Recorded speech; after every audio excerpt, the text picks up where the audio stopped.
Conheça a história de Gonçalves Dias. Gonçalves Dias foi um poeta, professor, jornalista e teatrólogo brasileiro. É lembrado como o grande poeta indianista da primeira geração romântica. Deu romantismo ao tema índio e uma feição nacional à sua literatura. É considerado um dos melhores poetas líricos da literatura brasileira. É patrono da cadeira número 15 da Academia Brasileira de Letras. Antônio Gonçalves Dias nasceu em Caxias, Maranhão, no dia 10 de agosto de 1823. Filho de um comerciante português e de uma mestiça, viveu em um meio social conturbado. Ajudou seu pai no comércio e ao mesmo tempo recebeu educação de um professor particular. Em 1838 exilou-se em Portugal por se envolver nas guerras contra a independência do Brasil. Em Coimbra, ingressou no Colégio das Artes, onde concluiu o curso secundário. Em 1840 matriculou-se na Universidade de Direito de Coimbra, onde teve contato com escritores do romantismo português, entre eles, Almeida Garrett, Alexandre Herculano e Feliciano de Castilho. Durante sua permanência em Coimbra, Gonçalves Dias escreveu a maior parte de suas obras, inclusive a famosa Canção do Exílio em 1843, na qual expressa o sentimento da solidão e do exílio. Em 1845, depois de formado em Direito, Gonçalves Dias retornou para o Maranhão, indo no ano seguinte morar no Rio de Janeiro procurando integrar-se ao meio literário. Em 1847, com a publicação de primeiros cantos, conseguiu sucesso e o reconhecimento do público. Recebeu elogios de Alexandre Herculano, poeta romântico português. Ao apresentar o livro, Gonçalves Dias confessou: "Dei o nome Primeiros Cantos às poesias que agora publico, porque espero que não sejam as últimas." Em 1848 publicou o livro Segundos Cantos. Em 1849 foi nomeado professor de latim e história do Brasil no Colégio Pedro II. Durante esse período, escreveu para várias publicações, entre elas, o Jornal do Comércio, a Gazeta Mercantil e o Correio da Tarde. Nessa época, fundou a revista literária Guanabara. Em 1851, Gonçalves Dias publicou o livro Últimos Cantos. De volta ao Maranhão, o poeta conheceu Ana Amélia Ferreira do Vale, por quem se apaixonou, mas por ser mestiço não teve o consentimento da família dela, que proibiu o casamento. Mais tarde casou-se com Olímpia da Costa. Gonçalves Dias foi nomeado oficial da Secretaria de Negócios Estrangeiros e viajou várias vezes para a Europa. Em 1854, em Portugal, encontrou-se com Ana Amélia, já casada. Esse encontro inspirou o poeta a escrever o poema Ainda Uma Vez, Adeus. Em 1862, Gonçalves Dias foi para a Europa para tratamento de saúde. Sem resultados, embarcou de volta no dia 10 de setembro de 1864.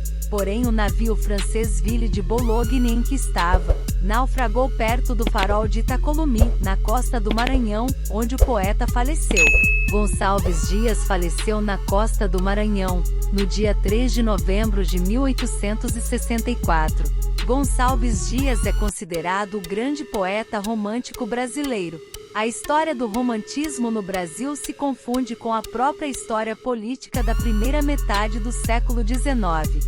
A independência política em 1822 despertou a consciência de se criar uma cultura brasileira identificada com as raízes históricas, linguísticas e culturais.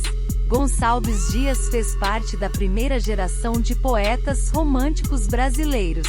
Sua obra poética apresenta os gêneros lírico e épico. Na lírica, os temas mais comuns são o índio, o amor, a natureza, a pátria e a religião. Na épica, canta os feitos heróicos dos índios. Gonçalves Dias é o mais célebre poeta indianista.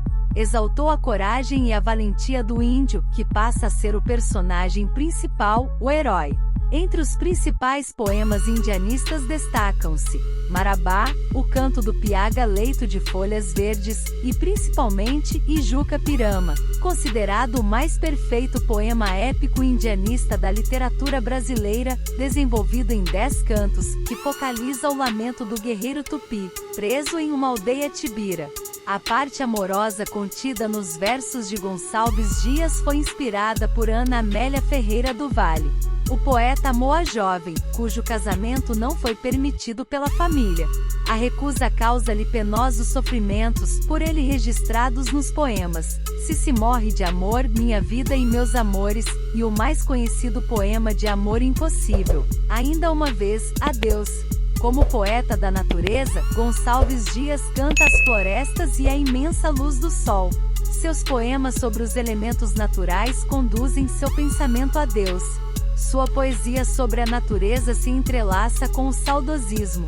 Sua nostalgia o remete à infância. Na Europa sente-se exilado e é levado até sua terra natal através da Canção do Exílio, um clássico de nossa literatura. Obras de Gonçalves Dias.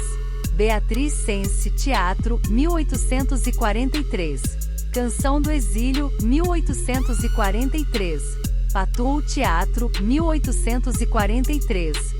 Meditação, 1845. O Canto do Piaga, 1846. Primeiros Cantos, 1847. Leonor de Mendonça, 1847. Segundos Cantos, 1848. Sextilhas do Frei Antão, 1848. Últimos Cantos, 1851. Ijuca Pirama, 1851. Cantos, 1857. Os Timbiras, 1857. Inacabado. Dicionário da Língua Tupi, 1858. Líria Varia, 1869. Obra póstuma. Canção do Tamoio. Leito de Folhas Verdes. Marabá. Se Morrer de Amor. Ainda Uma Vez. Seus Olhos. Canto de Morte. Meu Anjo, Escuta. Olhos Verdes. O Canto do Guerreiro. O Canto do Índio. Se Te Amo Não Sei. Essa foi a vida e obra de Gonçalves Dias.